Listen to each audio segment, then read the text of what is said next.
Yo, what's up, guys? Welcome to a brand new video on Prize Picks. Today I got plays in the NBA Tuesday. We've got quite a few games lined up on this slate. Looks like we got 4 games so far on Prize Picks, but I'm pretty sure there's a couple more. We'll see.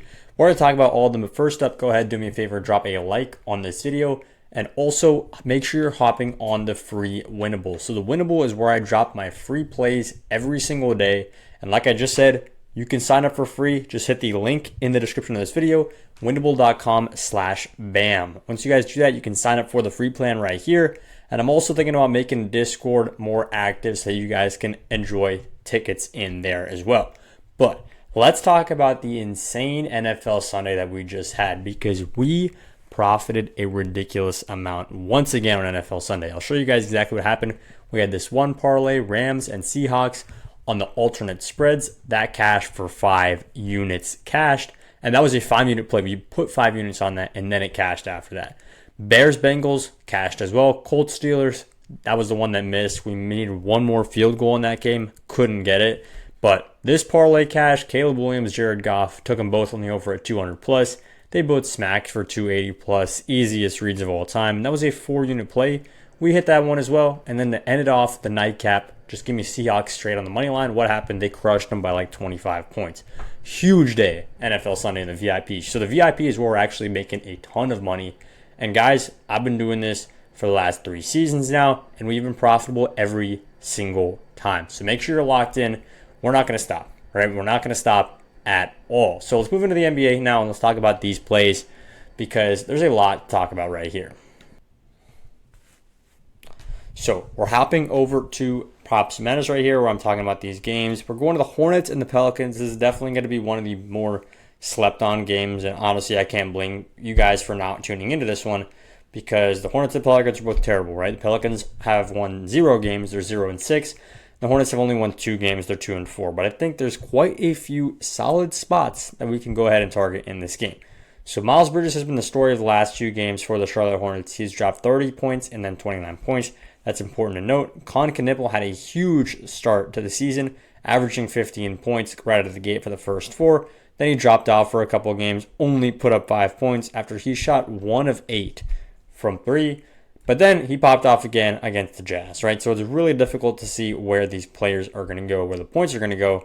But one thing that we know for sure is that the Pelicans are not going to play good basketball. This is one thing that I absolutely love betting against.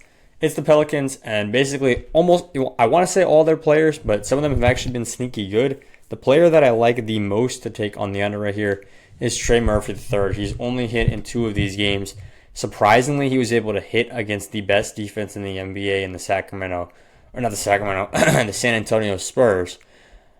But he hasn't played the Sacramento Kings. Kings are a terrible defense, right?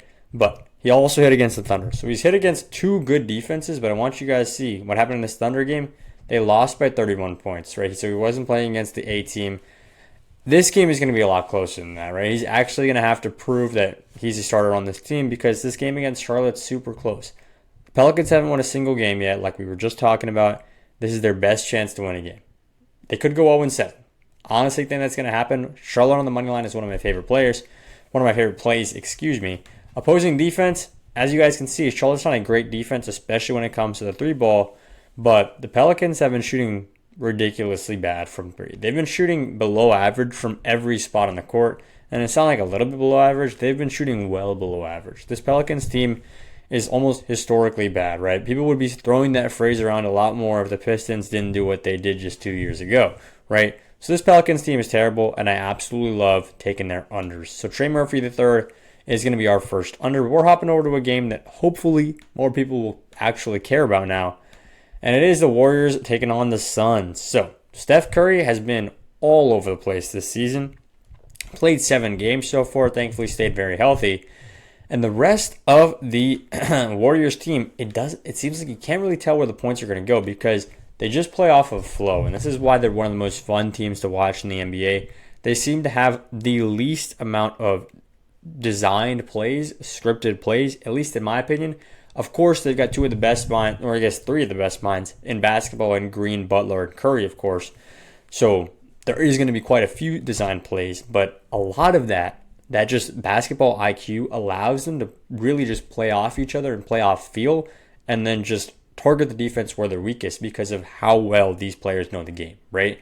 So why do I say all this? Because what that means is if there's less design, if there's less structure, there's less predicting where the points are going to go in this game, right? It's definitely going to be more random because it could be that the defense hard attacks Curry and then they give Kuminga a couple open backdoor cuts, right?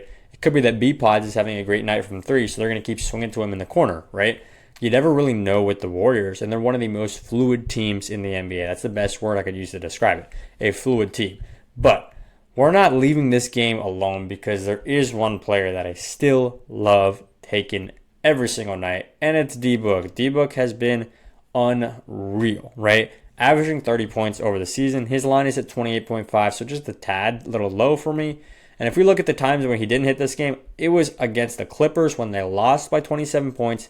So he didn't even get to 30 minutes in that game. And then it was against the number one defense in basketball, the Sacramento Spurs. So I keep saying Sacramento. What is wrong with me? The San Antonio Spurs. You guys know what I'm talking about.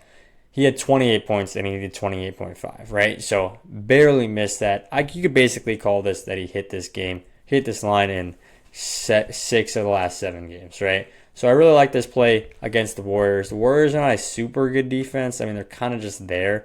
It seems like when it comes to, I would say, the playoffs, or really just when it matters in a clutch situation, the Warriors are able to turn it on defense, and namely Draymond Green is someone who can just lock down not just his own matchup, but he can use his brain to call the switches, basically like a linebacker out there, making sure that everybody's on the same page, no open looks are being given.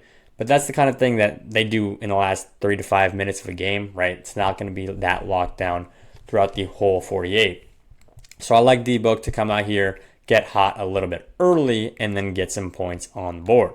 But let's go ahead and move into the next game. We're talking about the Sixers taking on the Bulls in this one. Bulls are 5-1. The Sixers had a great start. They're looking a little bit weaker now, but let's talk about the Sixers right here because one guy who's not looking weak at all, it's Tyrese Maxey. He was looking like an all-star right here.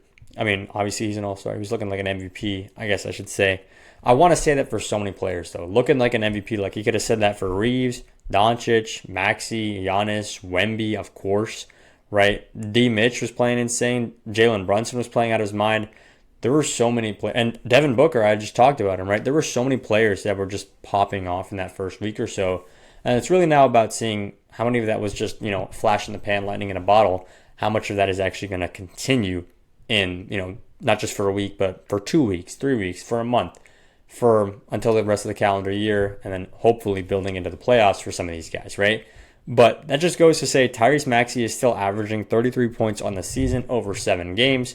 Or 6 games, this will be his 7th game. And the thing with the Bulls, right? It's really weird. Every team that plays up against the Bulls recently, or since the season started, have been shooting terribly from 3. I'm sure you guys have heard about this if you follow the NBA at all. But when they play against the Bulls, for some reason, makes no sense, they just shoot 25% from 3. League average is around 30 or 33. Right? And these teams are just shooting 25% against the Bulls. And you might go, well, that's probably because the Bulls have great perimeter defense, right? That's not the case because they've been missing wide open threes for no reason. For absolutely no reason. They've just been missing the wide open threes against the Bulls. So it's really weird. It's the kind of trend that's not going to continue every single time. And it's honestly the kind of trend that I would say a guy like Tyrese Maxey will be able to break. So I like Tyrese on the over on his points. But if you want a sneaky good play, we're hopping over to the Bulls side of the ball. And I like my boy, Matas Buzelis right here. So Matas had a huge game against the Sacramento Kings. Now I'm actually saying Sacramento for whatever reason. I wasn't saying that before. Now he's going up against, look at this. So the Sacramento Kings right here. Let me see if I can get the stats on there. Let me just pull up the blue line. This is super helpful right here. Sacramento Kings, right? Not a great defense at all. You hit the green against them. These last 2 games were against the Knicks, and the entire Bulls team pretty much got shut down, right? They had a great game here. They were able to pull out the win by 10 points, but then they lost here by 12 points. That was just a couple of nights ago. And now you guys against a great defense, right? 27th against DPT right here, which is just, I guess, I would say the zone or the way that he likes to play, the play style is the best way to describe that stat. But Matas Buzelis here needs to get 17 points for us. And when you look at the Chicago Bulls, right, they look like, I'm not going to say a contender, but they look like they could make the playoffs for whatever reason, right? Their defense is doing good, but their offense looks solid too. The only thing that's lacking is a star player, right? And if Modest Buzelis, some people believe he could be that guy, right? And I'm not counting myself out of that category. Modest Buzelis looks great. I think Modest Buzelis could make the leap this season. We saw a little flash of what he could be in that game against Sacramento, and I think he's going to come back here against Philly and actually show up, right? So that's enough talking about the Bulls and the Sixers. Let's move into one of the earlier games now, which is going to be the Magic taking on the Hawks. So I want to go over the assists right here and just poke around, see what we can get, because there are a couple players that are super underrated, especially on the Orlando side. So everybody wants to look at Paolo. Everybody wants to look at Franz. Nobody seems to be talking about D. Bane. Desmond Bane is an absolute stud right here. Absolute stud. When it comes to playing teams that are bad defenses, he is able to break them down. He's sneakily one of the better minds in all of basketball. Of course, he's not going to be one of the headline names for best basketball IQ, your LeBrons, your Draymonds. Desmond Bane is not up there, but Desmond Bane can break down a defense, right? If you guys look at this blue line shows you when it goes up high, that's a bad defense. That's a great matchup. When it goes down low, it's a tough matchup, right? So he missed here. The line went up. He had a great matchup here. He missed against the Bulls, but then we were talking about the Bulls have some crazy magic going on towards the beginning of the year. Then he missed against a tough Pistons defense. And then he cashed against the Hornets, who have notoriously bad defense, hit again against the Wizards, who are also in that same pile of bad defense. And then he gets to play another great defense. They've allowed the 19th most assists, so basically they're bottom 10, bottom 11 in assists allowed. And then against DIZ, defensive assist zone, bottom 3, right? This is a prime matchup for him against the Atlanta Hawks. And as we all know by now, Trae Young out 3 to 4 weeks, right? So this Atlanta Hawks team not going to be very solid. And it's not like Trae Young is a great defender by any means, but the Orlando Magic should be able to win this game. That's kind of what I'm saying. The Orlando Magic have not started great. I'm pretty sure they're 3-3 right now. This is a perfect spot for them to get right. And I expect Desmond Bane to be a very sneaky player right there. D. Bane over on assists. Lines at 3.5.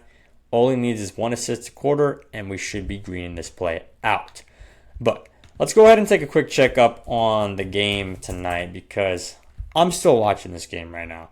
And I told you guys, take Jacoby Brissett on the over on passing yards. It's not even the end of the fourth quarter. It's not even the beginning of the fourth quarter, really. And he's already greened that out. So, great play right there. We also did like the over, and it looks like it's going to cash. We just need a couple more touchdowns, one or two more touchdowns. Should be green there. And one more thing I want to talk about before I get you guys out of here is the great discounts that are being allowed on Better. So Better is this app that is basically, it's tough to describe, right? Because so many apps have their pluses and their minuses, right? But one thing that I can, without a doubt, say about Better is that their discounts are the best in the market. PrizePicks does Taco Tuesday, and everybody gets hyped up about that. 3 discounts, one time, 1 day a week. Better is basically doing that every single day, and it's not just discount player prop bumps. It is boosted plays. It is shield plays. There is a ridiculous amount of stuff. Nuclear plays is the new one they've added. They just make sure that you can leverage your money from whatever it is, $10 to $100. If it's $100, make it 500. It's a 500, make it 1K and then 5K after that. They're so good at helping you leverage that money, and it's a no-brainer to hop on. So this was actually the play that I gave out to the VIP. This is obviously on Better. I told you took CeeDee Lamb on the discount online, and then Brissett on passing yards. And if we check it right now, Brissett has cashed at 244, and CeeDee Lamb has also greened out at 78 passing yards. So if you guys want to hop on Better and just make some more easy money, this is exactly where you got to hop on. Use code FFBAM, and the best part is they're giving you a free $10 just like that. You don't have to deposit at all. Just hop on with code FFBAM, this app right here called Better. They'll give you a free 10. Why do I have it placed next to another app right here called Dabble? Because Dabble's also a super great app. The best part about Dabble is they give you a free $25 on sign up. So Better's giving you a free 10 and a crap ton of discounts. Dabble's giving you a free 25. They don't have that many discounts actually, but it's a great app. If you feel sharp about your plays, take it, Dabble, code FFBAM, get your free 25. Hop on Better, get your free 10. And if you're in any one of these purple states, any one of these purple feather states. So most of you guys watching this video, you're eligible to hop on better. So go ahead, claim some free money. And yeah, that's all I got for the video. Let's make some money on NBA Tuesday. Yo, what's up guys? Welcome to a brand new video on Prize Picks. Today I got plays for you for NBA Wednesday. So we got quite a few games lined up in this slate. Looks like we got 6 games right here. The ones that I'm really going to be focusing a ton on is going to be this Lakers versus Spurs game. I'm sure a ton of you guys are going to be locked into that one. But we do have at least one play for every single one of these games. So we're going to get into all that. But first up, do me a favor, drop a like on this video. And also consider subscribing to the channel. I drop plays every single day, whether that be NBA, NFL, college football, and soon college basketball. We're going to get to start that more involved. But I drop plays every single day, and I don't miss a single day. So make sure you guys subscribe. You don't want to miss any uploads. Now, one thing you also want to make sure you're doing is hopping on the Winnable. The Winnable is where I drop free plays every single day. So make sure you guys are sign up on the Winnable. It is winnable.com/bam. That's the first link in the description of this video. And now let's go ahead and talk about this first game that we've got on our slate. We're just going to go game by game. We got the Jazz taking on the Detroit Pistons. So in this one, Cade Cunningham, of course, is a major story. He's been absolutely lights out this season. But the problem is his line is super high, right? His line is really, really high right now, sitting at 28.5. And the main reason is because the Jazz defense is not all that great, right? The Jazz defense, especially when going up against guards, not that great, right? When it comes to taking on big men, they're a little bit better. But when it goes up against the guards, look at what Devin Booker was able to do, 36 and then 34, right? Now, Devin Booker is also an insane player who has been playing lights out. But Cade Cunningham, 28.5 seems like a solid play. We're going to go over to the assists, though, in this one. And we're taking a look at him at 9.5. I know I just said the other one was a high line. This line is very high as well, but I do like Cade on the over at 9.5 assists, and let me tell you why. So this is going to be a high scoring game, almost guaranteed, because the total points are 231.5. That's the projected total for this one. Detroit's projected to win by 11 points, right? So that's basically what you got to know. That's important to check out the betting spreads going into the game. But if you can see right there in the bottom corner, assists allowed, green 29, which basically means this Jazz team allows the 29th most, right? So, or I guess the 29th least. How do I say it? They are a bottom 2 defense when it comes to assists allowed. They allow a ridiculous amount of assists to their opponents, and that's exactly why you want to see something like this. Cade Cunningham, 9.5 assists. And you also look down there, D rank versus position. This is what you guys got to look at, advanced stats, or just watch somebody who really studies this stuff, somebody like me who does it every single day, right? D rank versus position, right? So how do the Jazz match up against guards? They're 30th out of 30. They are the worst team in the league at defending and matching up against guards. Someone exactly like Cade Cunningham, not just a guard, ball handler, defensive zone, paint, right? So dominant shooting zone is in the paint. He's also PNR ball handler, right? Pick and roll ball handler. That's exactly what Cade Cunningham does the best, right? Pick and roll with Jalen Duren. Asar Thompson is such a good player. You can literally put him anywhere. I think he's going to be elite in this league. And then when you look at the other side of the ball, right? The one player we have to talk about is Lauri Markkanen. He has been on fire. It's insane because so many players have been playing insane. 51 points against the Suns was his huge play, right? But he also has been he's dropped 20 plus in every single game, right? So that's a super solid parlay piece, I should say. If you want a parlay piece, Lauri Markkanen 20 plus points, right? Just take it right there. Lauri Markkanen 20 plus points. Drop it into your parlay. It'll probably be like, I mean, if his line is at 26, I'm going to guess the 20 plus points will probably be around minus 400, minus 300, somewhere around there. I like that one there, right? We're not going to talk about any more plays in this Jazz versus Pistons game. We're going over to the Washington. We're in the Boston versus Washington game, right? So Boston are, of course, the favorites in this one because the Wizards are buns, right? We all know this. The Boston are favored by 11.5 points, and the game total is exactly where the other one was at 231, right? So Jaylen Brown has been a bunch of ups and downs this season, right? All over the place, but they kind of need him. Every time that he does poorly, they seem to struggle, right? So against the Knicks, they lost by 10 points. Here they actually won by 32 points, and Jaylen Brown went under, but that's because they didn't play any minutes. He didn't play very many minutes, right? 24 is not as usual. And it's because the Pelicans are a terrible team, right? The Pelicans are an absolutely garbage team. This time, once again, he only played 22 minutes, and then they lost by 27 points, right? So that's why I would be a little bit hesitant about taking Jaylen Brown on the over here against the Wizards, because this could be a blowout, right? The Celtics are good enough, and they shoot enough threes to where any Celtics game could be a blowout, but especially one against the Wizards, where the Wizards could honestly just not score for like 10 minutes straight. The Celtics could hit 10 threes, and then boom, that's a 30-point difference. Jaylen Brown is sitting his butt on the bench, because why would you need to do anything more than that, right? But a guy who I like a lot is actually Anthony Simons on the threes. So if you can get him at 1.5 threes, that's where I like it. It's more of a parlay piece, but I expect him to shoot a ton of threes in this game, because if you look at the opposing defense, 24th, right? Which means 53% of his shots come out from obviously above the point break threes, and they are the 24th defense against defending that, right? So they're bottom 6 defense at defending the 3 ball, especially right up here, and in the corner, they're bottom 4 defense, right? So this Wizards team, not very good at defending, period, but very not good at defending the 3 ball. So I like this play a lot. Now, before we move into the next game, I want to talk to you about my VIP passes. There's a ton of VIP passes, but what I am talking about right now is how you can get an entire week for free of VIP. All you have to do is text the word VIP to this number right here, and I'll get you on one of these apps down here, and you'll get a free week of VIP. And now that we're here, let's talk about how you can get some more free money. It is signing up on Dabble and signing up on Better with code FFBAM. So these are the only 5 letters you need. Once you download this app, it'll ask you for a couple basic details. Put in that code, and you will get a free $25 just like that. You don't have to deposit at all. Limited time sign up offer. They usually put this on for like a month or so, and then they take it off for like another 5 months. So right now, I'm telling you guys, this offer is live. Claim your free $25.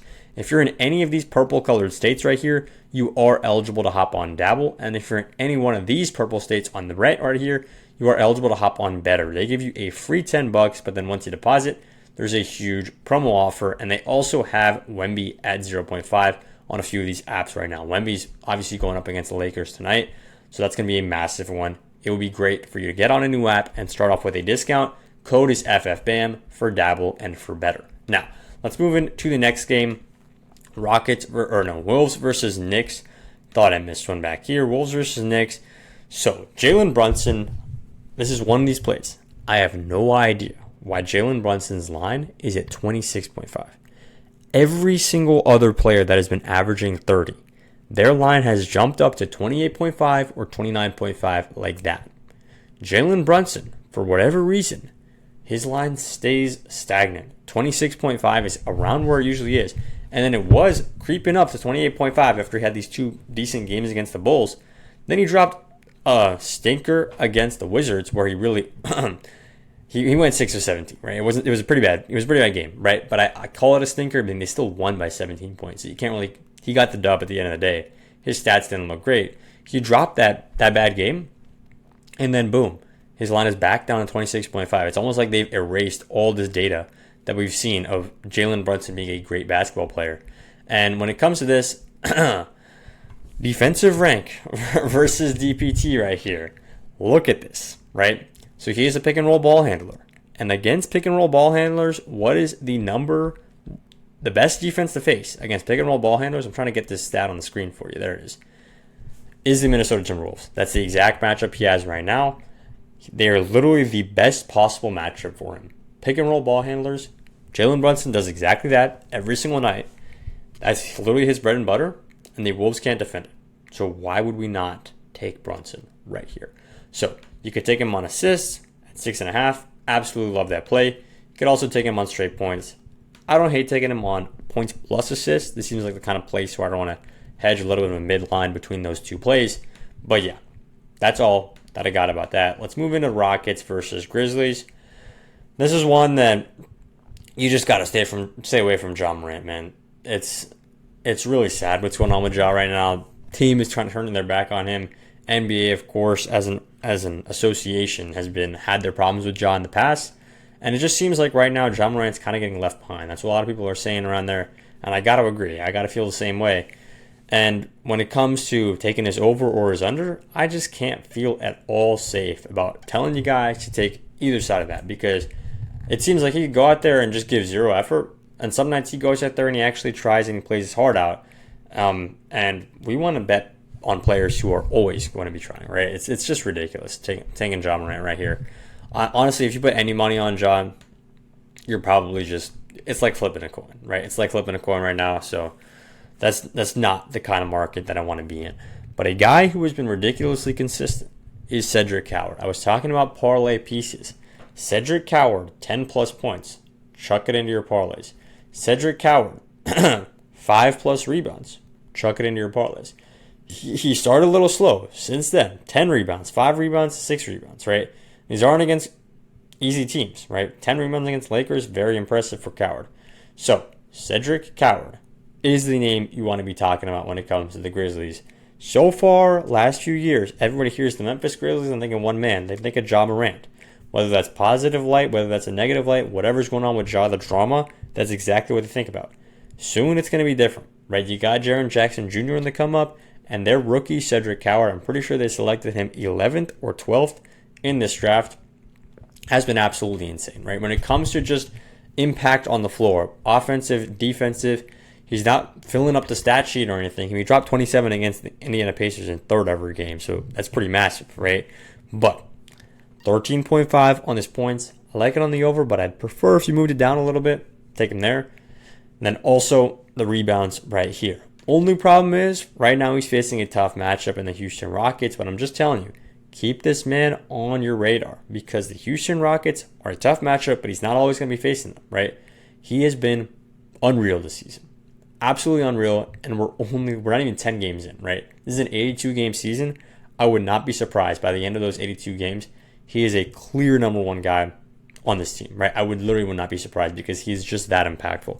Kind of reminds me of the similar impact of Draymond Green. Right? When it comes to his defensive end, that's the ceiling for him, right? Call me crazy, but I've watched this man's tape a lot more than probably most of you guys, and that's what I think, right? Go watch it yourself. Let me know in the comments what do you think.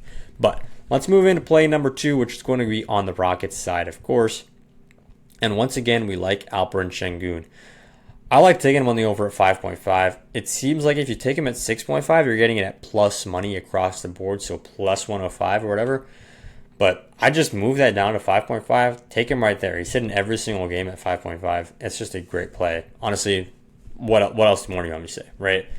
But we're going to skip over a couple of these games because time's running short and nobody really wants to watch the Pelicans. So there goes Pelicans versus Mavs. Let's talk about Heat versus Nuggets in this one. Jokic on points. I'm not going to compare Jokic to Ja Morant, but Jokic is one of those players that it honestly seems like sometimes he tries to go for the buckets, and sometimes he honestly thinks that passing the ball is just going to be, that's just what I'm going to do tonight, right? It's weird when you watch Jokic because he's just that dominant that it seems like it's his choice the way that he wants to play the game, right? It's not what is the defense giving me. Of course, it's partly that, but he's got an ability to win against the defense on so many levels that it's really just where does he want to play, right? But when it comes to the rebounds, his line is so high. His line is absolutely insanely high at 12.5. And this one against the Heat, I don't like it, right? A lot of people are going to hate on me for fading Jokic, but I don't like it right here. I think the under on his PRA is probably the best spot, right? Jokic could drop in a ridiculous game, right? Jokic could drop 70 PRA and just make me look like an idiot. But his line is still so high for someone who is consistently going under. It makes no sense for you to continue taking this. And it's not like he's a bad player. Look at this. He has been winning several of these games, right? And at least been playing them close, right? Against tough teams like the Warriors. He's been playing very well in these games. But he's just not filling up the stat sheet as much as he could, right? 41 minutes he played and overtime. He only dropped 44 PRA, right? Now he plays up against a decent Heat defense. 48.5 is the line. I do like it on the under. But we're finally getting into the game that everybody wants to talk about. Spurs versus Lakers, right? Luka Doncic, man, is averaging 41 a night, right? But then we're also going to go over and talk about Wembanyama, who's averaging 26 a night and nearly 5 blocks every single time he steps on the court. So, number one play, like I said before, Wemby at 0.5 points. Make sure you're claiming this. This is only available when you sign up on Better with code FFBAM.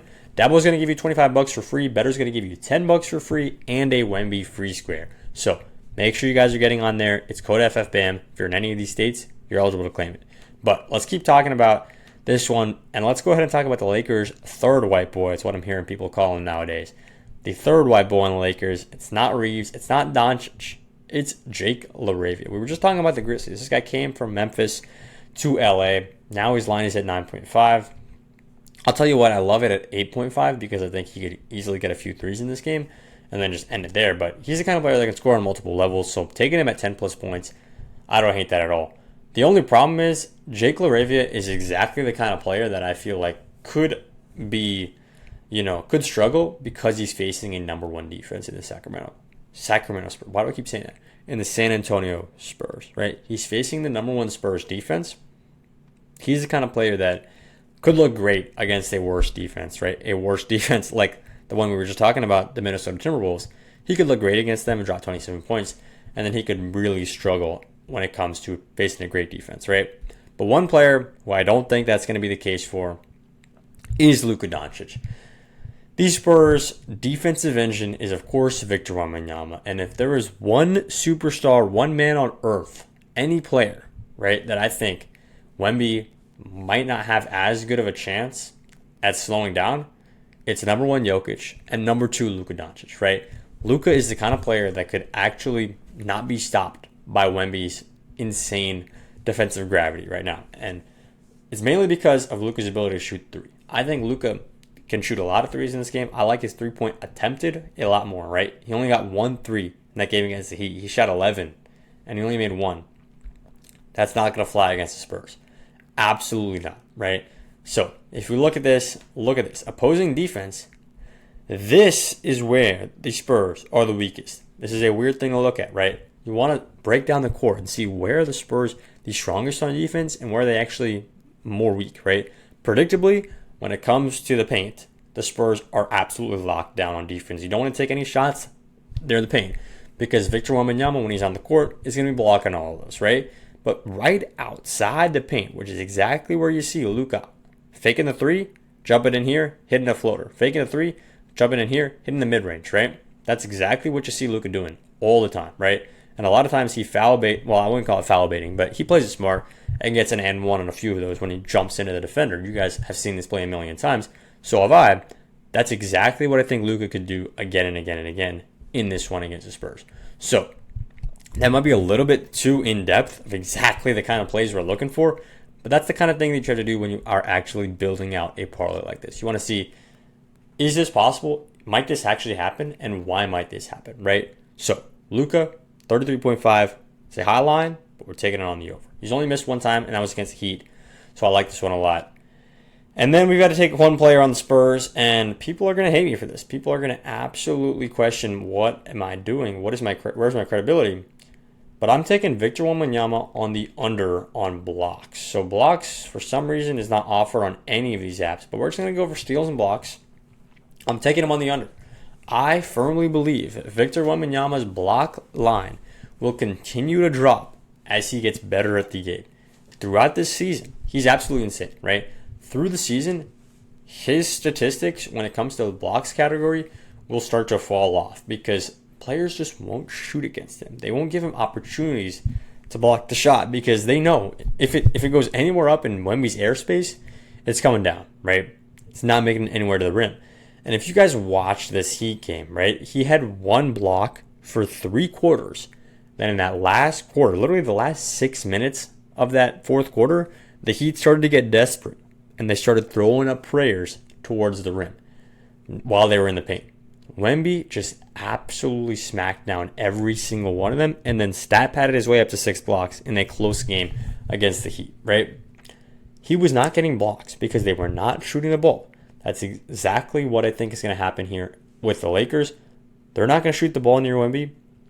He's not going to get blocks as a result of that.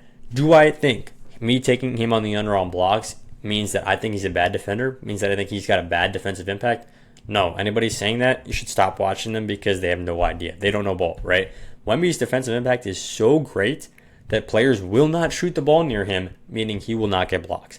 That is exactly what we're saying in this game. But also, Make sure you're taking them on the over at 1 point. That's the freest one of them all. So that's all I got for the video. 20 minutes long. I appreciate you, those of you who watched to the end. And let's make some money on NBA Wednesday. Yo, what's up, guys? Welcome to a brand new video on PrizePicks. Today we got plays for Thursday Night Football. We got the Broncos taking on the Raiders, and we're going to talk about all my favorite plays. But first up, do me a favor, drop a like on this video. Now let's go ahead and jump right into the winnable.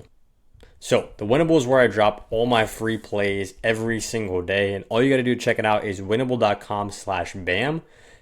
Right up in your Google. It's also the first link in the description of this video. And right now we are still on Winnable. It's completely free to join, like it says right here. You literally just click subscribe. It doesn't charge you at all, and literally it just lets me send you guys free plays. We are going to be transitioning pretty soon to a different site, but I'll keep you guys updated with that all course. Of course, I'm going to get you guys free plays every single day. Now, let's talk about how the VIP did recently, because this was what I gave out for the VIP. It was Lakers on the money line and then Blazers plus 4.5. Very small ticket. But those were the plays that I felt good about. Right now, the Lakers are down, but it's still end of the third quarter. And the Blazers are keeping it close right here when it comes into the last stretch versus the Thunder. So we will see. Hopefully, we can go 2 for 2. We will see how it goes. Now, let's go ahead and talk about this game, because we got the Broncos taking on the Raiders. And it's one where if we just go ahead and check out the odds on Onyx Odds, I'll show you guys exactly what I'm talking about. This is a great site for checking the odds, by the way. That's pretty much all I use it for. I put down my higher ticket bets on a separate site so that everything is not all pulled up here. But this is exactly what's going on right here. So we're going to the NFL. The Raiders are 9.5 underdogs, right? 9.5 point underdogs.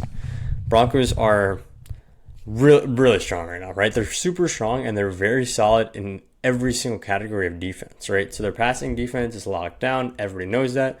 But their rushing defense is sneaky good. And the best part about their defense, in my opinion, is getting pressures on the quarterback. They are number one in quarterback pressures, quarterback sacks on the year in terms of all defenses. And they hit a ridiculous rate, right? And you're going up against a team like the Raiders, who are just such a bad team right now. They just gave away Jacoby Myers. I mean, I say gave away, right? They just sent away Jacoby Myers in a trade to Jacksonville. And he was their best player on offense, right? He was the best wide receiver on offense, right? Of course, they have Brock Bowers, who's absolutely amazing, and Ashton Genty, who's still figuring himself out.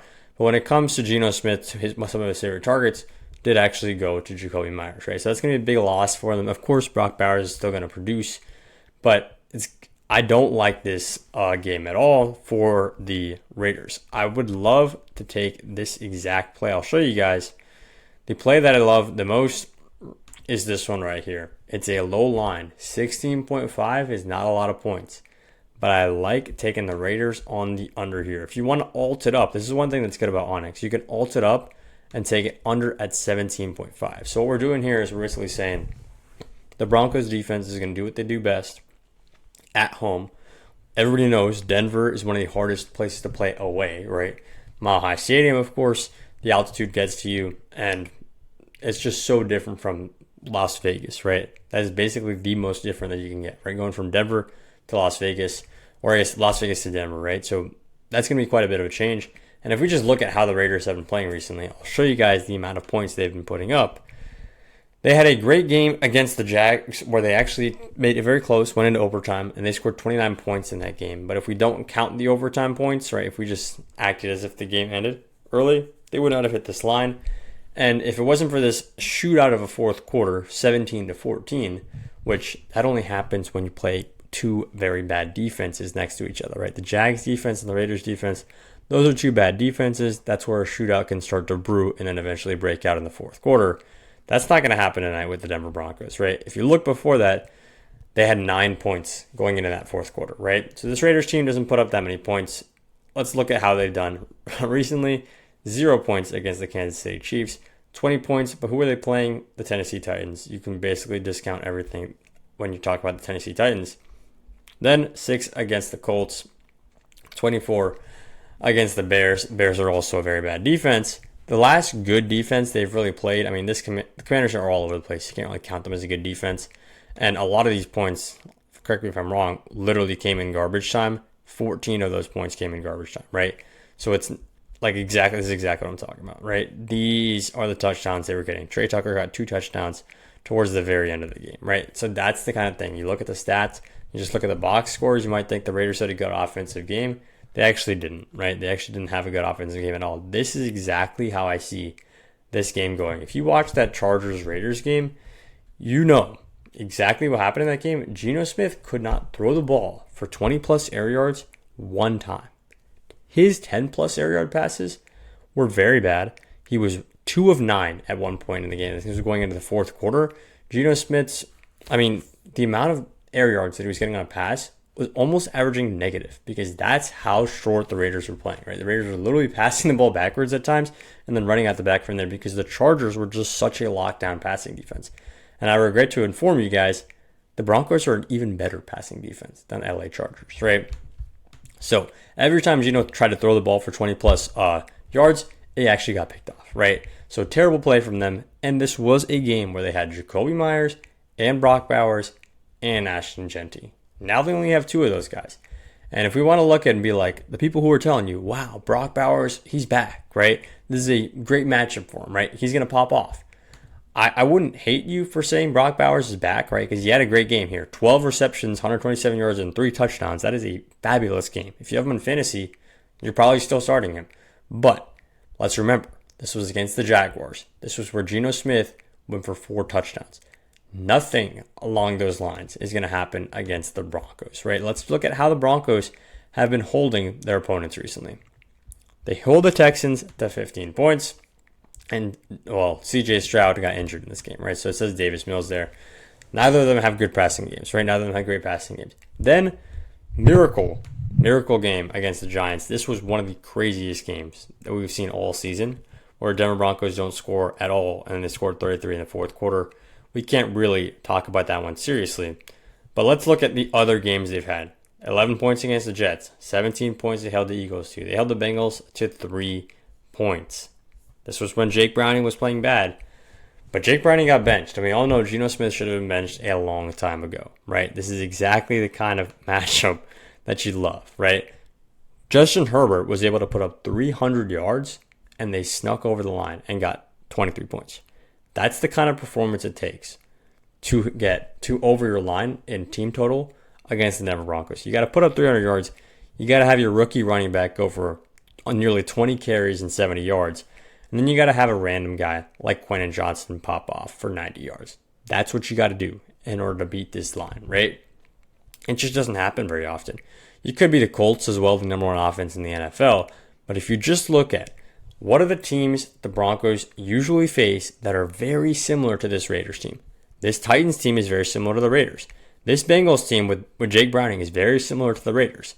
This Jets team with Justin Fields is very similar to the Raiders. This Eagles team is not similar to the Raiders, but in terms of their passing offense, at times it feels just as bad, right? And then the Cowboys and the Giants, of course, we know they were on fire these last couple of weeks. The Cowboys have a very good passing offense. The Texans are a very defensive-heavy team, right? So they're not exactly similar to the Raiders, but this is exactly what I'm talking about. The Raiders are a terrible football team right now, and because they sent away Jacoby Myers, they're basically saying, yeah, we're not trying to win this season either, right? We got a couple rookies, and Brock Bowers not a rookie, right? Second year.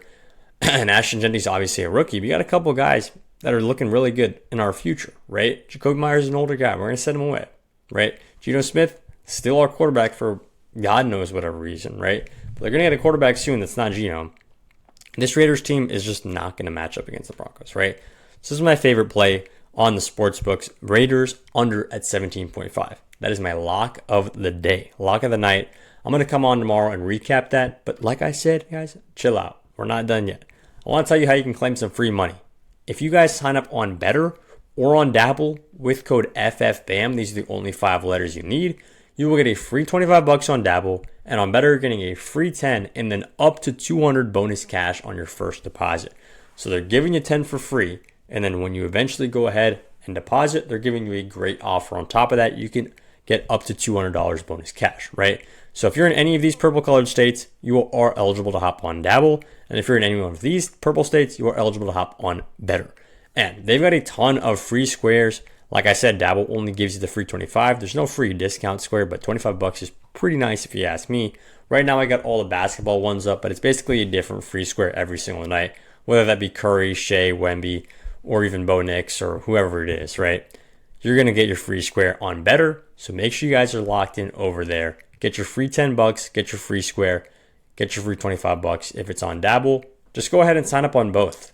A lot of you guys are probably not on either of these apps. It'll take you less than 10 minutes and you're getting a bunch of free capital. So you're just going to flip this, whatever, like you literally are not putting any money in. You can probably flip this to over $200 by the end of the weekend if you play your cards right. So code FFBAM, make sure you guys are signed up there. Now let's talk about some player props because like I said, we're not done yet. Geno Smith's line is at 212. Very scary line, right? Very scary line because it seems like sometimes Geno Smith pops off in garbage time and then he has a huge game, right? And there are some times when it's garbage time and Geno Smith is still playing just as badly as he did in the first quarter, right? That's exactly what you can see here. 67 yards against the Chiefs, 174 against the Titans, 117 against the Chicago Bears. Any quarterback that's putting up 117 yards against the Bears is a quarterback I'm staying far away from. The Bears are not a good team. So, Bo Nix is the guy that you look towards because the Bo Nix in these games, right? Let's look at how quarterbacks have done against the Raiders. 287, 242, 207, 212, 212, 222, 286, 220. The lowest a quarterback has passed for against this LV Raiders team is 207 yards. And that was backup quarterback Marcus Mariota when Jaden Daniels, of course, went down with an injury. Hopefully Jaden Daniels recovers soon. We all saw that tough injury on Sunday Night Football. Prayers up for JD, man. That's all I can say. But Daniel Jones and Caleb Williams both dropped 212 against this team, and now his line is at 215. So I really would not be mad at you for ulting this line down to, like, say, 200 plus yards for Bo Nix or 210 plus yards for Bo Nix. It'll probably, instead of a minus 114, it'll give you like a minus 150, minus 160, depending on where you put it at. I still love that play, right? This Raiders team is not going to be able to stop the pass. And when it comes to the Broncos and their rushing threats, like, you've got J.K. Dobbins, super solid running back. You've got R.J. Harvey, very confusing running back. It seems like he's more of a wide receiver at times. But this Broncos team does rely on the pass a lot more than these lines would like to show, right? J.K. Dobbins at 70 yards is relying on a couple chunk plays. You guys can see the graph right here, right? It's kind of up and down, right? You don't really know what's going on here with J.K., but the one that I really do like is actually in the touchdowns category because we're scrolling down right here. I'm just going to have to keep scrolling for some reason. I don't know why I can't find it. It is going to be Brock Bowers. So I told you guys that I like the Raiders on the under team total. I still stand by that. But if there was one player I had to take on the Raiders to score a touchdown in this one, it's going to be Brock Bowers at plus 120. This is a great play in terms of the value that Brock Bowers has, right? So the only ways that the Raiders score a touchdown, right, are A, it's a long bomb pass, right, to one of their speedsters, Tucker or Thornton, something like that, right? Why do I think that's not going to happen? Because they're playing the Denver Broncos, guys. That was an easy question. B, it could be Ashton Genty on the ground, right? You could obviously get into the red zone, get to the 3-yard line, 2-yard line, 1-yard line, punch them with running back, right? But if they have any sort of extended pressure in the red zone, they are going to go to Brock Bowers 100% of the time, right? It's just a fact of the matter. Trey Tucker and Thornton, those guys are good when there's 20, 30, 40 yards of green grass in front of them. When it's just the painted end zone in there, they're not as shifty, right? They're not as prone to explode for a touchdown, right? And Jack Besh is there too. I like Jack Besh's game. He's not going to be able to compete with Brock Bowers, right? It's just 100% sure they're going to get the ball to Bowers when they get in the red zone. The only way I see this Bowers play missing is, like I said, either Genty steals all the touchdowns or the Raiders just don't score a touchdown at all tonight. And that's very possible, but I'm willing to take that for a plus 120 clip. That's a great spot. But there's one more play I wanted to talk about right here. This was the wrong spot. Where am I going? Here it is. On the interceptions. So this one just feels like free money, honestly. But go ahead, add it to all your parlays. Geno Smith, 1 interception, right? Over 1 interception, what are we doing, right? So it's minus 170. Geno Smith on the over right here. I've been talking trash about the Raiders all day because I just follow the stats, and the stats talk a lot of trash about the Las Vegas Raiders. I'm going to tell you guys, even when Geno has a great game, even when he passes for 4 touchdowns, he's still throwing one of those balls to the other team. And now he's going up against the Broncos. Give this one to me easy. So Geno Smith to throw a pick, Brock Bowers to get into the end zone, and then of course Bo Nix. Lucky if you alt that one down a little bit and then take it from there. So make sure you guys are hopping on Better, Dabble, code FFBAM, and make sure you guys are locking in this play of the day. Las Vegas Raiders under 17.5. That's all I got for the video. I'll see you all in the next one. Let's make some money on Thursday Night Football. Yo, what's up guys? Welcome to a brand new video on Prize Picks. If you watch till the end of this video, I'll promise you I'm going to give you the best picks for the NBA today. We've got 11 games of hoops.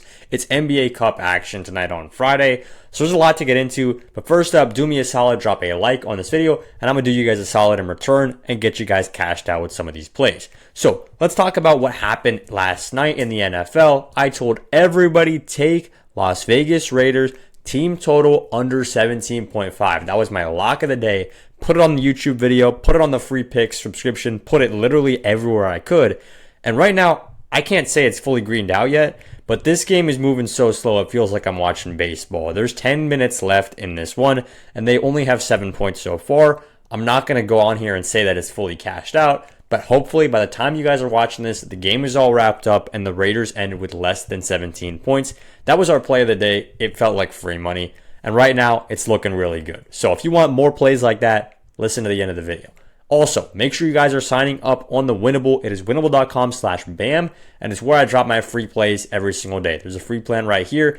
But if you want something that's even more free, it's not just picks. It's literally a free square, 0.5 yard free square. I know a lot of you guys are on Prize Picks when they drop the free squares, when they drop the taco plays. I have found a couple other apps that basically do that every single day. And it's insane how much value you can get by just hopping on a new app.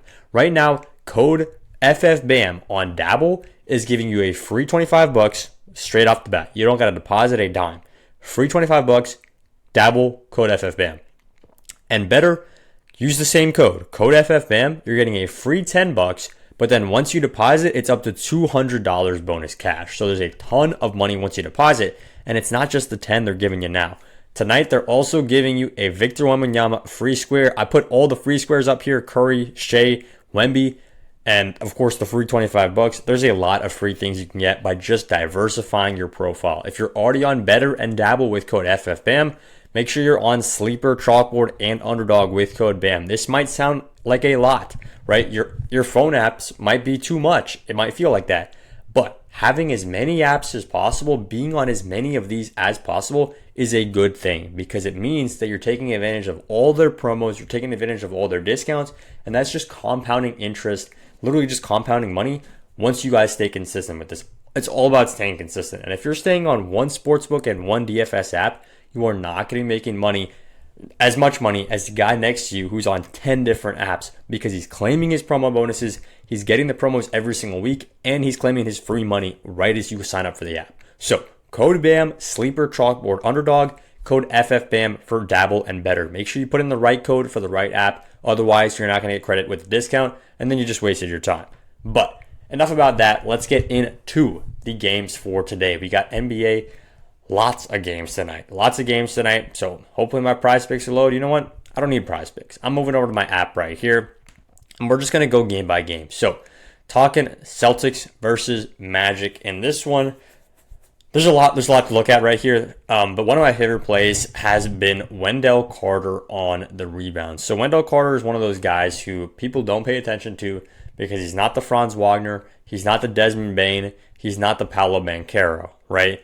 But Wendell Carter, when it comes to, just being there for his team, when it comes to actually putting in a solid shift, putting in a good amount of minutes, he averaging right now, if you scroll around, 30 minutes per game, pretty much. And in these last few games when he hasn't hit, this time he got 30 minutes, only had 9 rebound chances, not a great game for him. Here, he only had 27 minutes, and here only had 15 minutes. So obviously not a good sample size. But when he gets his usual amount of minutes, he does actually end up hitting this line at a pretty good clip. So Wendell Carter is a play that I like a ton. And I want to go ahead and check this one out on the sportsbook as well, because let's go ahead and just see. Onyx is one of those sportsbooks that I like to use just to track my plays. I don't even put that much money down. I literally just put a few cents per bet. just to show you guys exactly the plays that I'm taking. Right now, as you guys can see, the Raiders play was already in there. So if we look at this game, Celtics are 3.5 point underdogs in this game. Magic, of course, on the money line looks like a solid play. But the one that I actually want to go to is going to be right over here. This is why I love Onyx. There's just so many more options that you can go ahead and take here. I don't know why I can't find it. The team total right here. I scrolled right by it. I like the team total for the Magic on the over at 114. So the Magic are usually a very defensive team, usually pretty low scoring. I don't think that's going to be the case. Celtics are going to force the Magic to score quite a bit here because the Magic's defense is not as solid as it used to be. They're getting by off of name more than anything. So the Celtics are going to be able to put up quite a few points. Obviously, I like Jaylen Brown in this game too because the Magic defense, not as good as people think it is. Jaylen Brown's going to do well, and as a result, the Orlando Magic on the team total is a play that I like a lot. Now, let's move into the next one right here because we talked about that game for a good bit. Stock Cavs versus Wizards. People are literally getting bored of me saying this, but take Alex Sarr on the rebounds. This makes no sense to me. Honestly, I'll do you one better. Take him on points plus rebounds. So, points plus rebounds, it looks like the apps have him at 24.5. Sure, take him there. The only problem is his points are kind of all over the place. Sometimes he drops 30, sometimes he drops 10, right? But with the rebounds, he is super consistent. And if you look at the Cavs, right, they have a couple players that are very solid at rebounding, right? So you might be a little scared off this line, but then you just got to look back here and see his potential is so great, right? 8 rebounds in all these games, and he's not even playing 30 minutes yet, right? So Alex Sarr's potential is going to be so huge. I expect him to keep getting more and more minutes until he's getting like 30, 32 minutes a night, which would be absolutely huge for him. And this line is, projected to be at 7.5. It seems like the lines haven't even dropped for some of these games yet. That's how early we are, by the way, getting you guys the plays every single day. So 7.5, if that's the line, take it there. But if you want to move it down, take it at 5.5. That's probably not going to give you much payout. Take it at 6.5. I'm telling you guys, that'll be a good parlay piece for you. But moving into the next one, Rockets versus Spurs. I expect a lot of you will be tuned into this game. I know I'm going to be tuned into this game. So Rockets versus Spurs. Wemby has been disappointing, right? So let's think about it. How have the Suns and the Lakers been able to neutralize Wemby? If you watched either of those games, you'll know that what I'm about to say is exactly the truth. They put a smaller guard on Wemby. They didn't put the big man on Wemby. They put a smaller guard on Wemby, and every time he caught the ball, they tried to push him as far as possible. They forced him to either put the ball on the floor and make a play or pass the ball away. And every time they were able to use their small guard, lower center of gravity, push Wemby away from the rim, and then they could double team him every time he's about to put the ball on the floor. So they literally are just forcing Wembanyama to not be the playmaker. That is exactly what they're doing. And that's exactly what's worked for the Suns team. Suns beat the Spurs by 12. Lakers, of course, beat the Spurs by 2 in that elite game. That was a super fun game on Tuesday. Was it Tuesday night? No, Wednesday night. Very fun game right there. But let's talk about who has been showing up as a result of that, right? So it's very scary at times to be like, well, I hope that the Rockets do what the Lakers did and try to neutralize Wemby. It's a lot better to just take the player who's been capitalizing off of Wemby not being the main guy. And that right now is Stephon Castle. So Stephon Castle has dropped 20 points in 3 straight games, then had one off game here against the Lakers when he shot 1 of 5 for 3, right? Very bad shooting splits right there, 3 of 11 from the field. But as you guys can see, he's getting to the free throw line. He shot 11 free throws in this game, which means he's getting the free throw line a ton. Why is he getting the free throw line a ton? Because the ball is in his hands. Look at this. The ball is in his hands a lot more than it was at the beginning of the game. At the beginning of the season, he had 3 free throw attempts here, or 3 free throw makes. 3 free throw makes. Now he's getting 9 free throw makes. So it's so clear that at the beginning, teams were so confused. They didn't know. What are we supposed to do against the Spurs? Wemby looks like an alien out there. It's impossible to defend, right? What are we going to do? But what Stephon Castle has been able to do is literally just capitalize off of that. Teams are going to double Wemby. Okay, Steph Castle is going to go ahead, and he's going to be that guy for them. So that's exactly why I like Castle right here on the points. You can just take him PRA. If you want an exact play, take him PRA. But I usually just wait to closer to the game time, see which line is the lowest, and take it over there. Right. Now we're talking about the Hawks versus the Raptors. This is one that we're not going to spend a ton of time on, but if you guys want a parlay piece, I'm going to take Brandon Ingram at 15 plus points. So this would be 14.5. Brandon Ingram on points is a very solid play, especially against this Hawks team. Hawks are not a great defense. Everybody knows this. This is just pretty much a fact at this point. And the 2 times that he has missed, this line, he's been playing against good defenses, right? He's played against the Spurs, very good defense. He played against the Bucks, pretty good defense, but honestly, this one's kind of weird when they won by 28 points, right? So this was a very, very weird game. Pretty sure Giannis did not end up playing in that game. That was a major reason, right? Now we're getting into the next one. Michael Porter Jr. is a player that you do not want to bet on, and the graph shows you exactly why. 15 points, 30 points. 17 points, 30 points. Nobody's got any freaking clue what this man's going to do, except we know one thing, and that's that he's going to shoot a lot of threes, right? So if you want to take him on 3 points attempted, I don't hate that play at all. But what I'm going to do is just fade the entire Nets team because nobody wants to be messing around with that. And I'm actually going to go ahead and take an under right here. So Asar Thompson on the under is where I'm going to take it. If you want to move the line, moving the line up is not something that most apps allow you to do. That's why I like Onyx. It allows you to do that. His line right now is 15.5. I guess some apps are offering it at 16.5.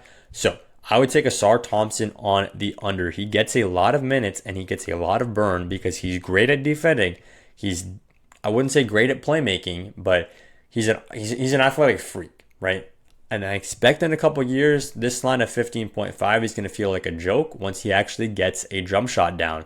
But right now, that's not the time. We're not talking about the potential for this player. We're talking about how the player is right now.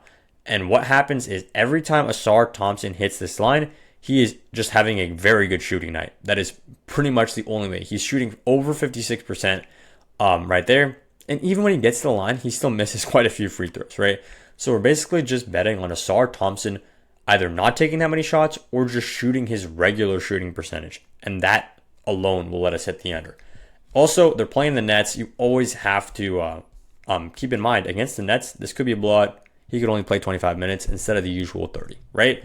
But now, Bulls versus Bucks, this is a great game. The problem is we don't exactly know if Giannis is going to play, right? I expect he will, but it's still kind of up in the air. One guy that I have loved recently is Ryan Rollins.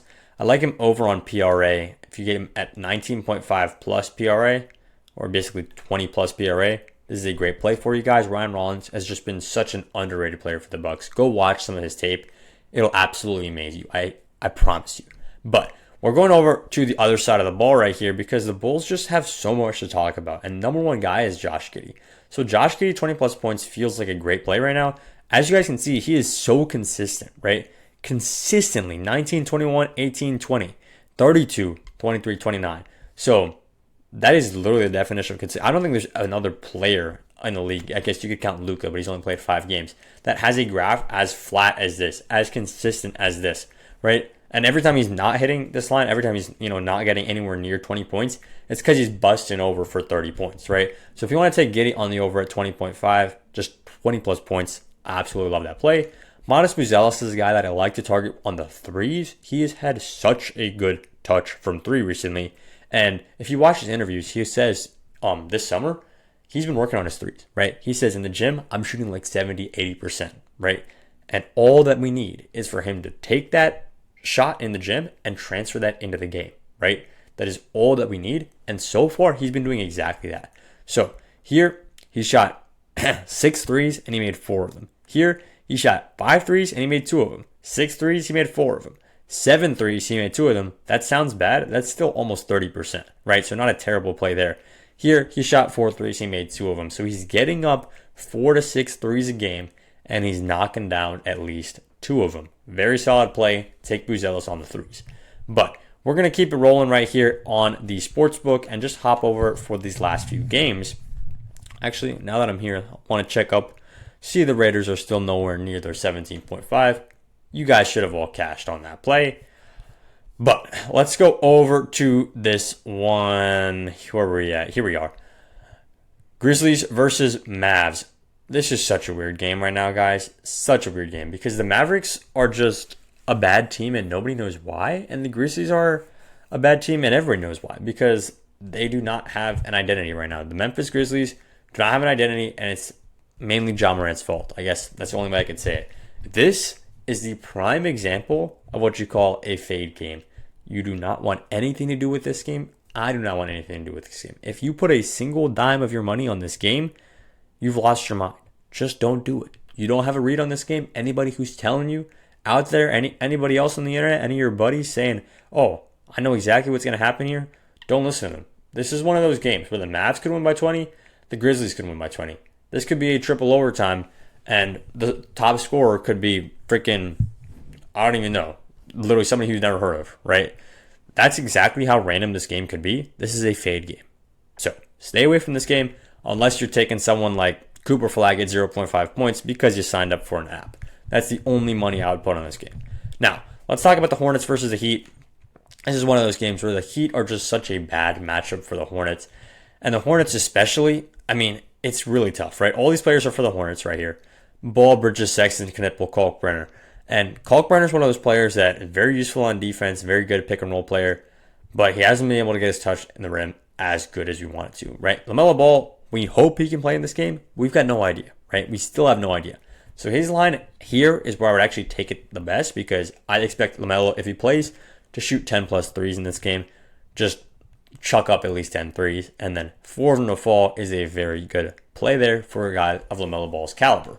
But let's get into the next one right here. We're going over to the Jazz Timberwolves.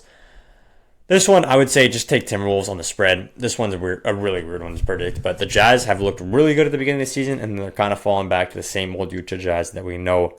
And, I mean, not many people love the Jazz, but if you know and love the Jazz, shout out you. Nuggets versus Warriors. So, Jokic at 27.5 points is a crazy play. Once again, it's kind of like what I'm saying. I don't know why, but Nikola Jokic on points is not consistent, right? Sometimes looks like he just goes out there and passes the ball way more than he shoots the ball, right? He just doesn't put up that many shots because he just doesn't feel like it or whatever. And sometimes it's because of the defense, right? Sometimes the defense is like, our main goal is to stop Jokic scoring. So they do that. But then he's able to pass the ball. He finds any pass on the court, and he makes that play, right? But then if he wants to score, if the defense gives him one-on-one with an easy matchup, he can put up 30 with his eyes closed, right? So if you're taking Jokic, you've lost your mind, especially on points, right?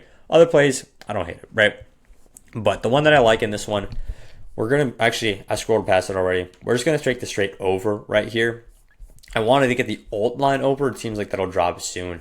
But 228.5 last time these teams played. Of course, it went into overtime. That was a huge game. This is one of those games where I think it's going to be a very high scoring game, right? These teams know each other very well. They know where the weaknesses are.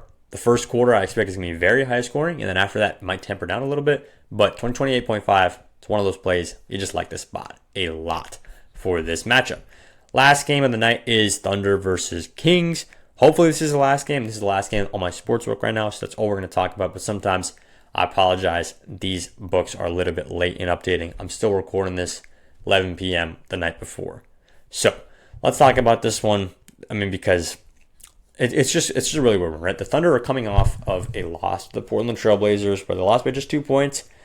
And this Kings team, it's going to feel like an entirely new league, right? When you play the Portland Trailblazers, they're literally at your throat, right? 94 feet, they are pressing you, full press. It feels like at least 20 to 30% of the time, the Trailblazers are just spamming out all-out press. Like your little brother playing 2K, they don't know how the buttons work, they just spam a full court press, right? But the the Portland Trailblazers are good at it. That is literally the only way I can say it. The Trailblazers are really good at it, and it tires other teams out. This game, going to feel like a walk in the park for the OKC Thunder. I'm taking them to cover the spread. They've just played against the hardest defense in basketball. Right, or the Thunder are obviously the best defense in basketball. Spurs are up there too. The Trailblazers are up there, right? They've played against the top 3 defense in basketball, and now they're going to go face the Kings. This is going to be a major difference. It's going to feel like a different league. It actually is going to feel like that. So I expect the Thunder to put up a ton of points early. If you can find their first half spread, I would take them to cover the first half spread. The only reason I say that and not the regular spread is because they could go up by 30 here and then put in the scrubs, and the scrubs could lower them down and they could only win by 8, right? Only win by 8 when they were obviously going to win the game anyways, right? So that's my play, Thunder on the spread, but hopefully you guys can find it. Right now, I can't find it because I'm recording this very early, like I said. But live update, the Raiders only have 7 points. Cash the play, pretty much. I'm just going to say that early. Cash the play. that's all I got for the video. I'll see you guys in the next one. Appreciate you watching to the end. Let's make some money on NBA Friday. Video on PrizePicks. Today I'm going to be giving you guys my favorite plays for college football. Saturday, I'm breaking down every single one, so make sure you guys stay tuned. But first up, do me a solid, drop a like on this video. Literally it'll take it 2 seconds, completely free. And now let's go ahead and talk about the Winnable. So the Winnable is where I drop free plays every single day. Winnable.com/BAM. And we can go ahead and check up on how the free play is doing recently. Like I said, you guys can join for it completely free. That's the link in the description if you missed it. It's winnable.com/BAM. This was the play that I ended up giving out on the free play. So yeah, very good stuff. I drop free plays every single day. Oh, and by the way, that free play that I just showed you ended up smacking. I told you guys take Steven Adams over on rebounds. He ended up with 8 rebounds. And then Anthony Edwards, pretty sure he had like 37 points. Absolutely ridiculous. Boom. 26 minutes, 37 points. That one was a discounted play on Sleeper. And this is why I tell you guys, make sure you're on all the apps so that you can get all the discounts. Steven Adams, we need him to get 6 rebounds. He popped for 8, and we needed 22 points. He popped off for 37 points. So, huge win there. On Sleeper, you could have gotten that discount. So make sure you guys are on all the apps like I said. But let's hop into this first play, and we're going to go ahead and talk about some more ways you can get free money later on. But we're talking about Jam Miller in this LSU-Alabama game. This is obviously one of the biggest games of the night. 7:30 kickoff. And Jam Miller right here, we've seen that his under prop has been the one. Literally, his under has been hitting in a ridiculous amount of games. He popped against Vandy. He had a very good game against Missouri. Both of these, weirdly, were against good run defenses. He was able to pop off. Very weird trend right there. But then against bad run defenses, he just doesn't hit his line.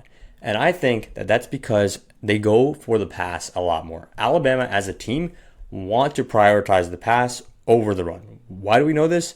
Because literally their coach, if you remember the 2023 Washington team, right, with Michael Penix, Rome Odunze, that guy that coached that team, Kalen DeBoer, he's now in Alabama.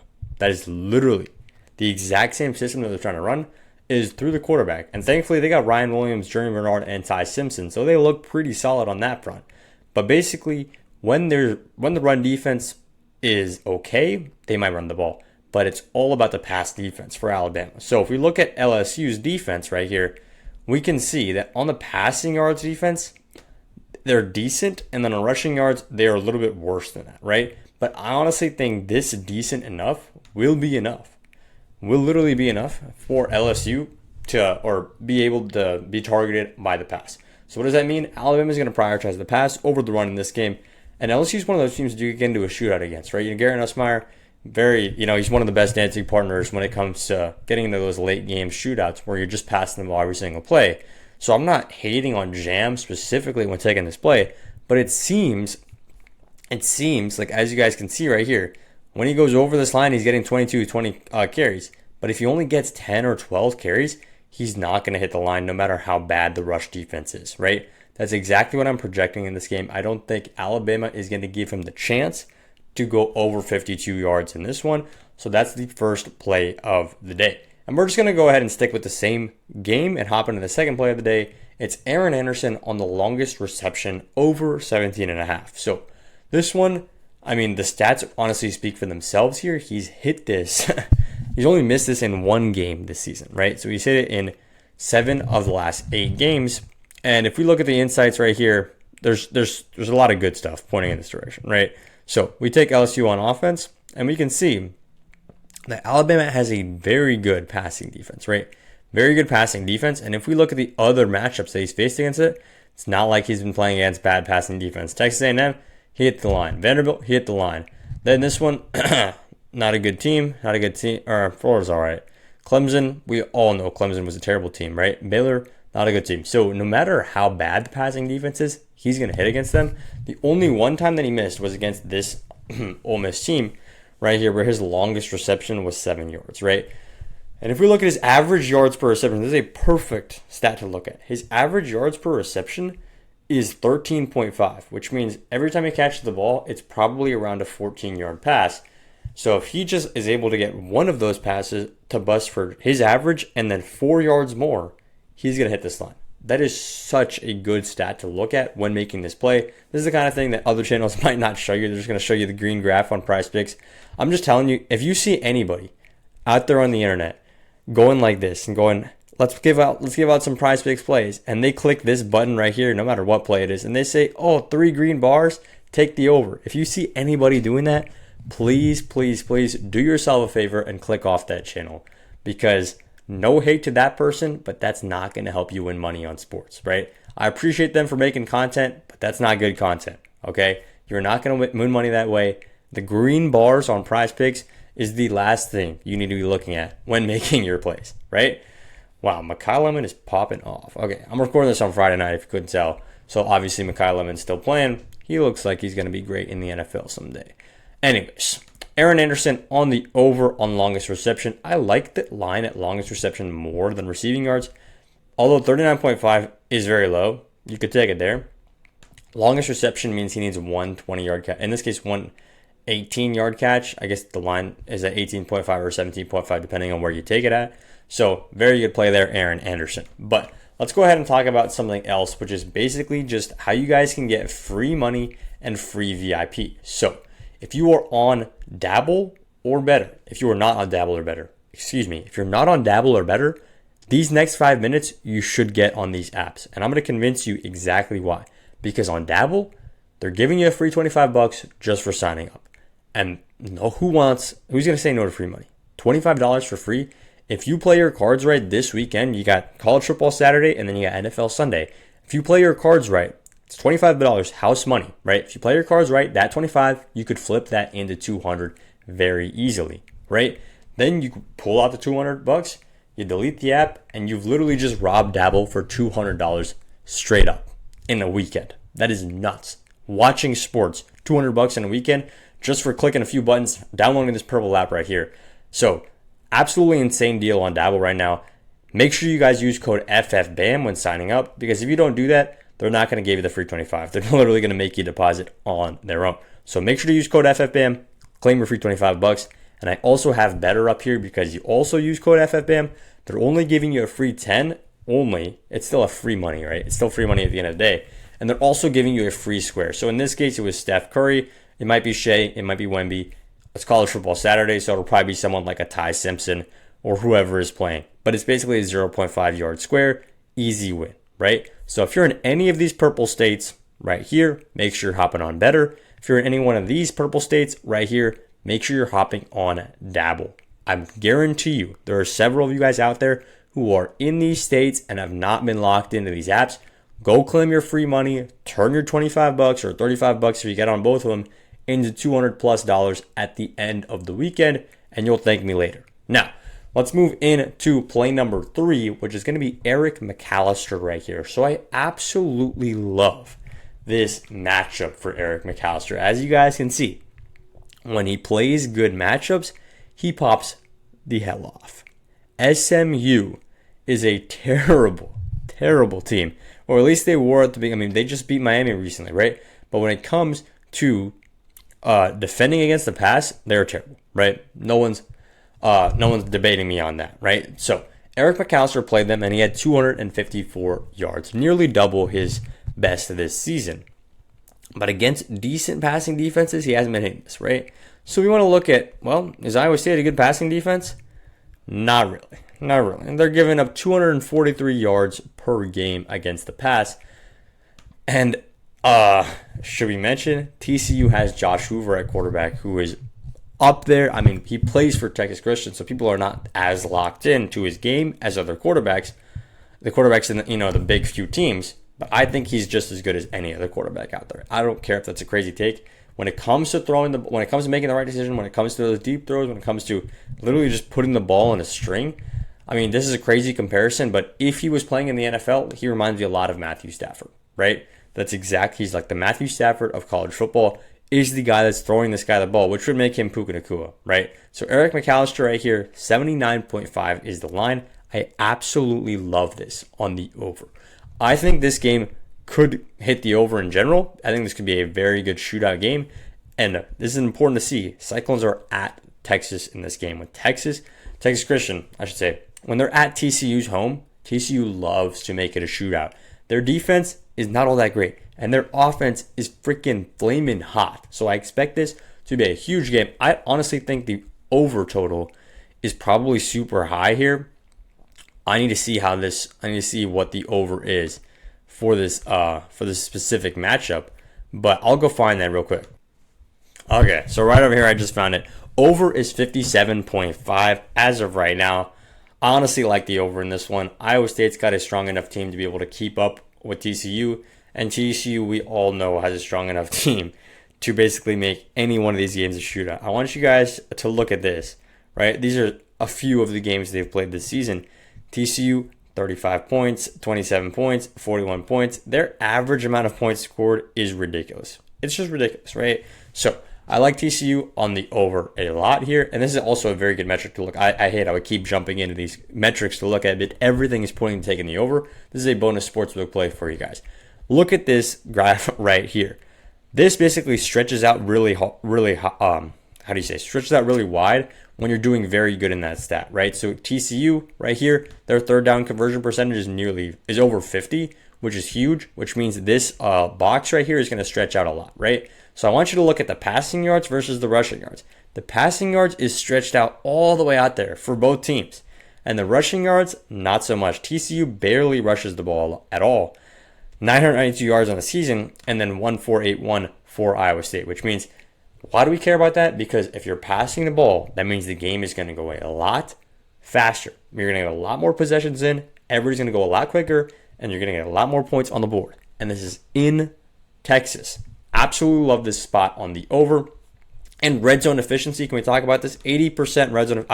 I've got to stop. There's too many good signs to go point to. We've got to get another play on this board, and we're going over to Penn State. Probably the most disappointing team. Definitely the most disappointing team. Some would say Clemson. This has been such a weird season.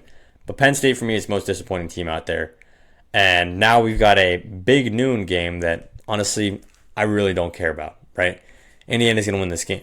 Nobody is debating that. And even if the Penn State is a home team, it doesn't matter. It literally does not matter at all. So, Nick Singleton, 34.5 rushing yards. I'm telling you guys, it's a low line, but I'm telling you, it's also too high. Nick Singleton at 34.5 is not a good spot. I want you to look at this. Rush attempts. He had 6 carries last game against Ohio State, 6 the game before that against Iowa, 7 the game before that against Northwestern, and then this is actually where it all fell down, right? If you guys remember, before that, Penn State actually looked like a good team, right? They actually looked like a decent team. They played Oregon very close, went to overtime. They played UCLA very close, lost. And then after that loss, they fell off, right? Huge fall off since then. And since then, just like how the team has fallen off, his carries have fallen off too. And let's not just take that as a trend at face value. Let's discuss why is that actually happening. And the reason that's happening is because you run the ball with your running back a lot when you're winning in the football game. And Penn State have not been winning in the football game. They have not been leading the football game at all recently. And sorry if you're a Penn State fan, but it's not going to happen today. It's not going to happen today. Indiana are way too solid to, look at this, to be at all deterred by Penn State. Penn State on offense, they have the 49th best offense in the nation. Indiana, they have the 3rd best defense in the nation. Their average points allowed per game is 10.8. 10.8 is the average points allowed for Indiana. They're literally giving you a touchdown and a field goal, and then they're stopping everything else. And I don't even know if Penn State can get that. Their first downs, they're literally not even letting you get 12 first downs. It's nuts. And this is the one I've been waiting to get to. Rushing yards, they have the 4th best defense in the nation. The 4th best in the nation. So, what are you doing taking Nick Singleton on the over? The only way I see him hit this over is if he pops for a long run. One of these times. He pops for a long run. And I just don't see that happening. I just don't see that happening at all. Let me get back to his rushing yards. His rushing yards, yeah, right here. Under 34.5. So that's the play that I like a ton. This is what we need to be looking at. So a lot of people can look at this whole graph and go, wow, Nick Singleton was playing good. But then Penn State was playing good. Let's remember that, right? Penn State over here on the left was a different team. They were also playing terrible teams, right? Penn State over here on the left is a different team from Penn State over here on the right. This is the Penn State that we know and hate, right? This is exactly the Penn State that we need to talk about. 20, 15, 18. His line is double that. I have no idea why. Take Nick Singleton on the under. Now, if you guys like at all what you're seeing right here and you just want to know how to make more money with calculated plays like this, do me a solid and join the Winnable. It's completely free, and do yourself a solid and join the VIP. I'm not here trying to upsell you guys and pay a ton of money and then you start losing picks. That's not what we do here. I've given you, every single one of you guys, a free week of VIP. All you have to do is text me the word VIP. So I got my phone right here, literally right over here, texting people back, showing you guys that I'm profitable on sports and I'm going to help you guys be profitable on sports too. So text me the word VIP right there. I'm going to help you sign up for one of these apps. And once we're good, there, you're on a free week of VIP. So do yourself a favor, text that number right there, the word VIP, and we'll be good to go. Now, let's talk about another play right here. This is another big game. BYU at Texas Tech. This is insane how we have Indiana, Penn State, and then Alabama, LSU. And then I still feel like BYU, Texas Tech is the biggest game of all those. Like, this season has just been nuts, right? This season has been absolutely crazy. But this is a huge game. 8 versus 9 in this one in terms of the seedings. And it's going to live up to the hype. It's 100% going to live up to the hype. One thing that I absolutely love in this one, if you want a bonus play, well, we're going to talk about LJ Martin. But one thing that I absolutely love, if I can go ahead and find this exact play, Texas Tech. Why can I not find this game? Okay, so we're going to go find Texas. Yeah, there we go. Okay, Texas Tech right here. Their spread is minus 11.5. They are heavy favorites in this game, and I like them to cover at minus 9.5. So I think Tech are going to win this game, and I think that they're going to win by more than 10 points. So if you guys want to take a great play, alt that line down from minus 11.5, just pop it down to minus 9.5 and take it there. I'm telling you guys, Tech is a great team. But we're not talking about Tech right here on the player props. We're talking about LJ Martin. So this line is very difficult to talk about because you're playing up against one of the best defenses in all of college football. They're the 3rd ranked defense in the nation. Let me show you guys. They're the 5th ranked defense in the nation. I had the wrong stats up there. But yeah, 5th ranked defense in the nation. Absolutely insane. They're allowing you to not even get 2 touchdowns a game.